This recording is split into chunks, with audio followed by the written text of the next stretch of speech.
Being here. We are excited, not because this is the last meeting of the council year, but because several months ago, under the leadership of Chair Favor, City Council announced a sweeping set of initiatives focused on housing, one of our most pressing issues in a growing city. And we just wanted to come back to the community to report back on what we said we would do. And the work that we have done. And so I want to obviously thank the Councilmember Favor, Chair Favor, for her leadership of this sweeping housing package. I want to thank our President Pro Tem, Rob Doren, for the work that he has done championing many pieces and that we'll hear about this afternoon. But I also want to thank our partners. Council is able to do big things because we have great partners. One being the Department of Development. I want to specifically shout out Ms. Erin Prosser, who has been not just a friend, but will be one of those most meaningful people when the story is written about how we were able to change the tide of Columbus' trajectory when it came to housing. It was because of the work of Erin Prosser and her team, but also it will be because of the advocates, the fighters, the friends that we've had at Columbus Legal Aid. And the work that they have done to keep people housed. We at Council see them as a most valuable partner in our work to protect our most vulnerable residents. So, like I said earlier this year, we announced a bold housing agenda. We have passed half of those proposals already. And tonight, the final meeting of the year, we will take up another one for consideration. We've kept our foot on the gas all year, and we will sustain this moment into next year as we expand to 9 members. I talk about housing and the direction of the city of Columbus and our growth like a tsunami. When the tsunami's coming, when something's coming out there, folks are playing on the sand like nothing's changing. All the while, right outside of their vision point, something big is coming that if you don't prepare for, has the potential to change your quality of life. And that's how I view what's happening in terms of growth. We have a huge opportunity. Especially as we think back to some of our friend cities like Austin and Denver, who did not prepare, who failed to prepare for their growth, and when the tide came, they were washed away. Instead, in Columbus, we're writing a different story. We're managing our growth by doing the big things, the hard things now, so that as we experience that growth, it will be the tide that lifts all boats. We are taking action now so that when we welcome another 1 million neighbors to our region in the next 25 years, we are ready for it.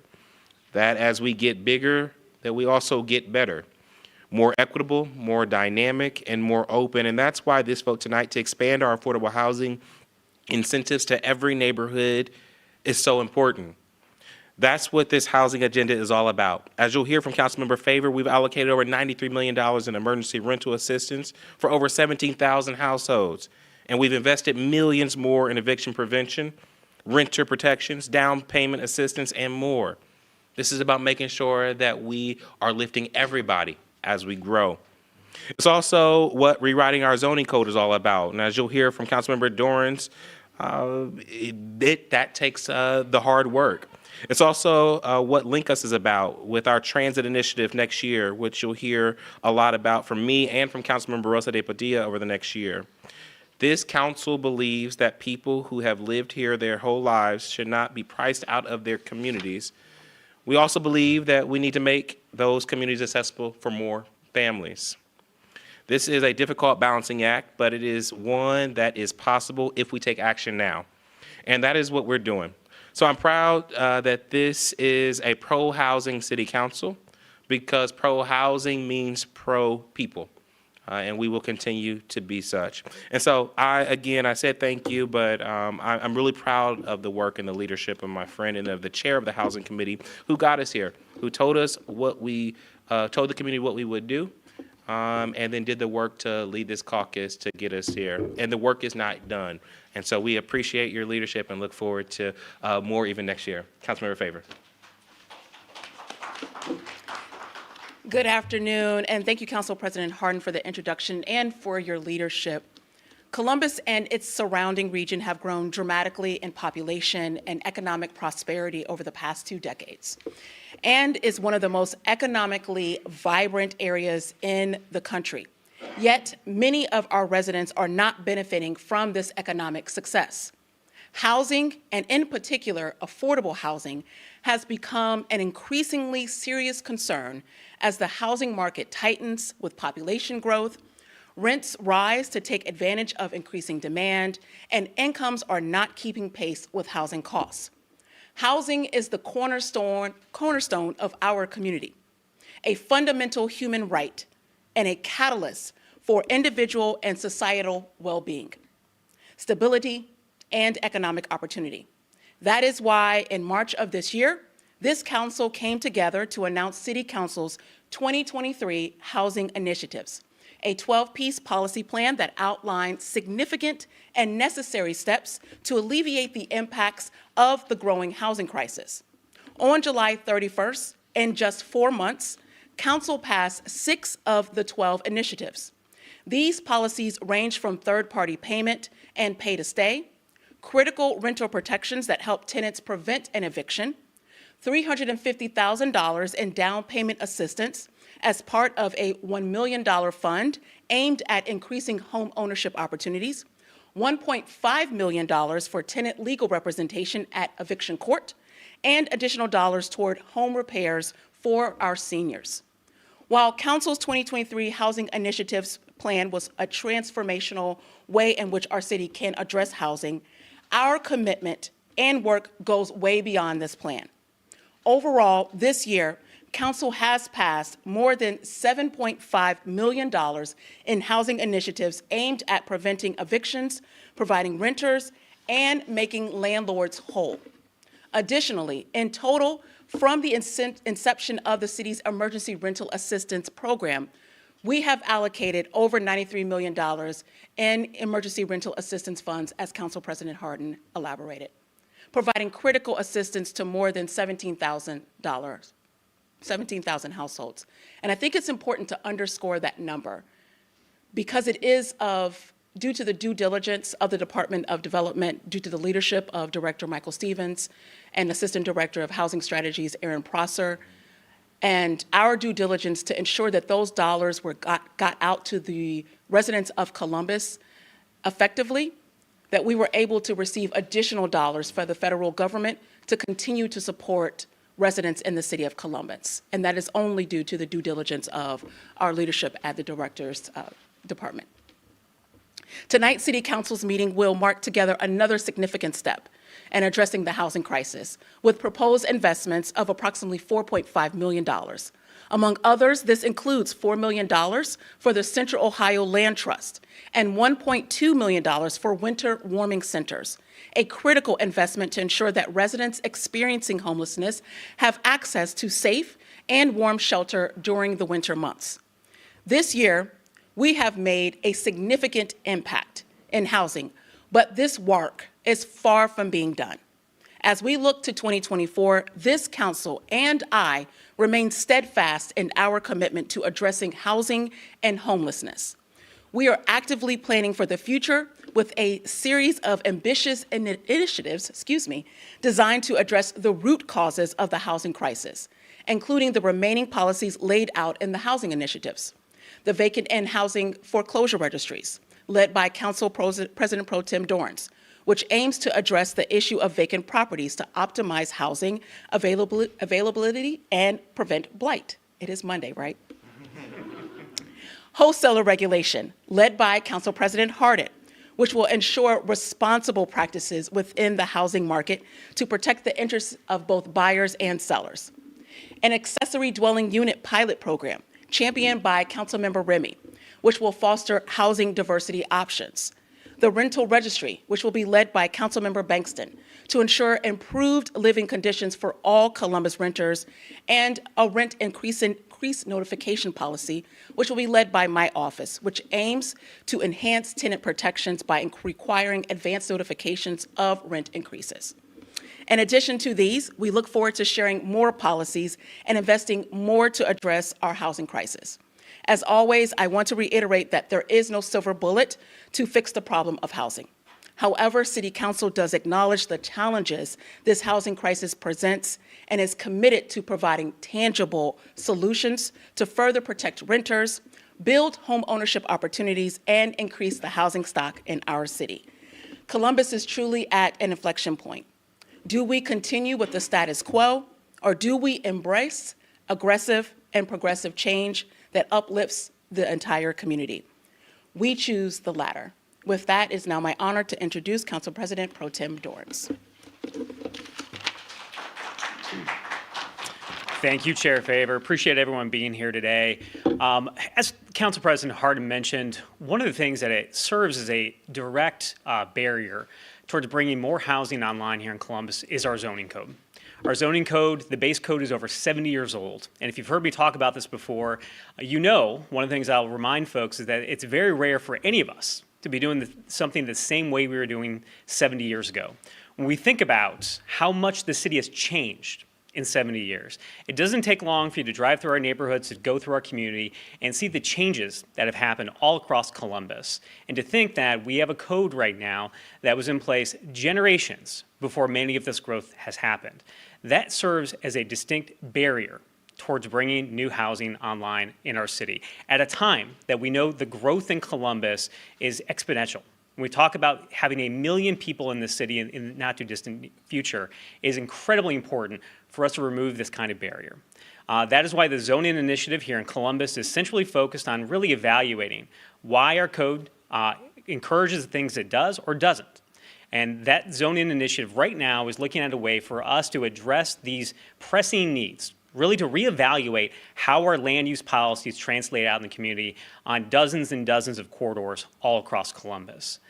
That is work that we are hopeful to bring legislation before this body next year to be able to address this, really to bring our zoning code into the 21st century.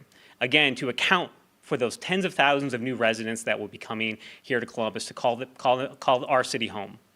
I think one of the central questions as we think about that big change, that big legislation that will be coming online here next year before this body, also the question becomes, well, what happens on a day-to-day perspective in Columbus as it relates to zonings and variances, right? So I always like to joke, if you got a sleeping problem, why don't you come down to City Council at 6:30 on Mondays when the zoning committee meets, and we'll put you to sleep, right? It can be a very monotonous and sort of boring thing to see happen.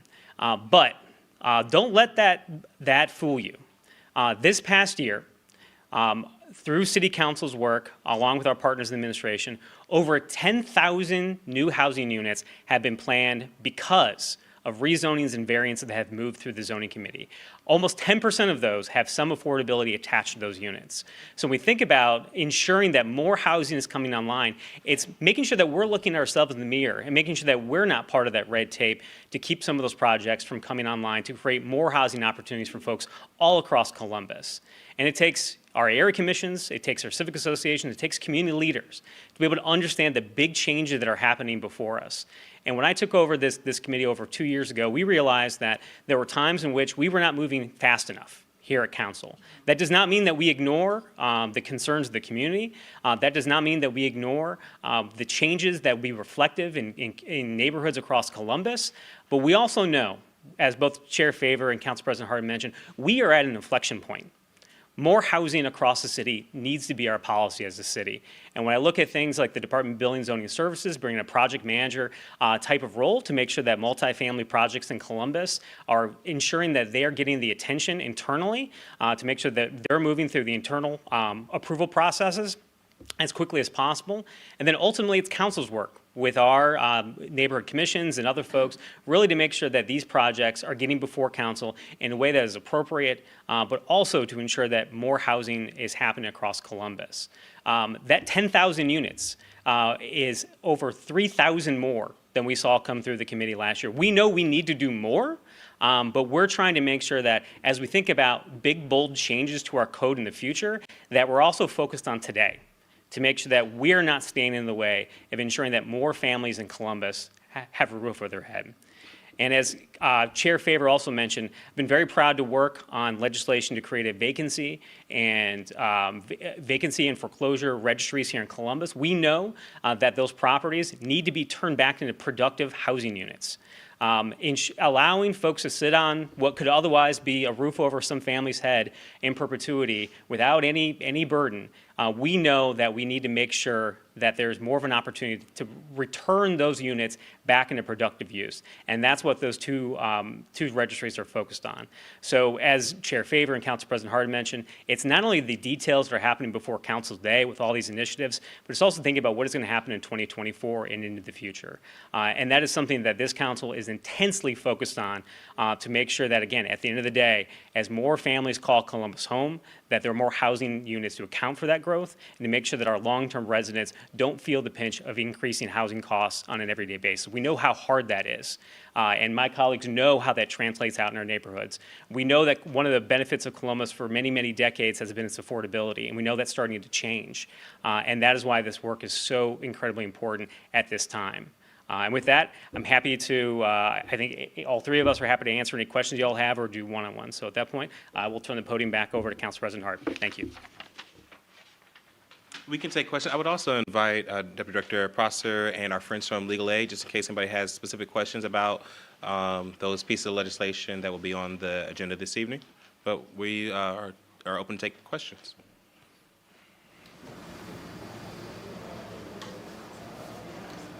How do you make sure people aren't priced out of their homes with this growth and with affordable housing? Because a lot of the times we hear from people in the community, you know, it's affordable, but what is the true definition of affordable housing?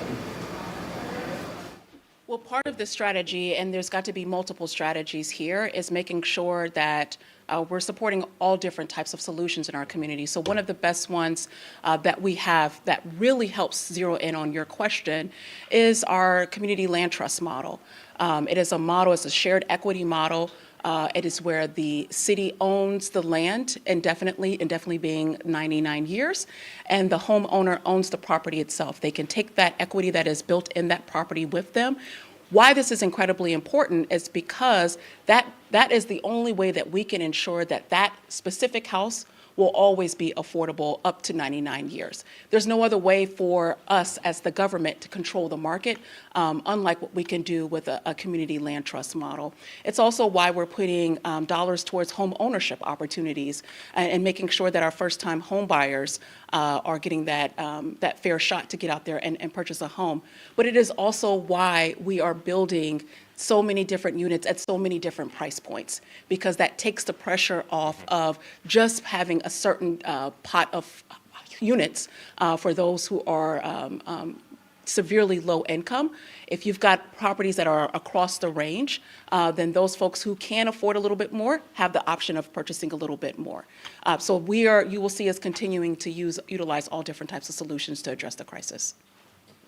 Chair Favor, you've been a champion for these housing initiatives here in Columbus. Is there a specific initiative you would say you're most proud of that you've been able to pass?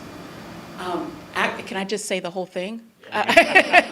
You know, really just for us to champion this sentiment, housing for all, will probably be one of the legacies I hope to leave here with the city of Columbus whenever my time comes to an end.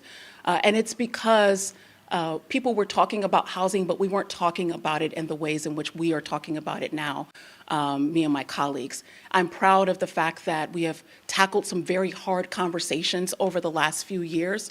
I am very proud of the advocacy of our folks who are on the ground, who continue to push us every single day to do better, to be better.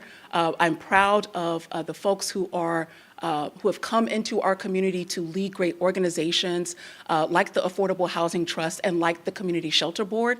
I think that there is a collective sense of urgency that is felt with the administration, with Mayor Ginther, with my colleagues, and we all get it. We are all pushing for making sure we've got housing to accommodate all of our residents. Are you able to share a little bit more about how either of those two registries are going to work? Sure. So on the vacancy and foreclosure, it's a really good question because when we think about what qualifies as vacant, right? So we've been trying to really be very thoughtful around how do we make these definitions actually stick to properties. So again, as you might imagine, there's going to be a number of exclusions. So things that are being used as a short-term rental, or things that are actively folks are being sought out to lease right now.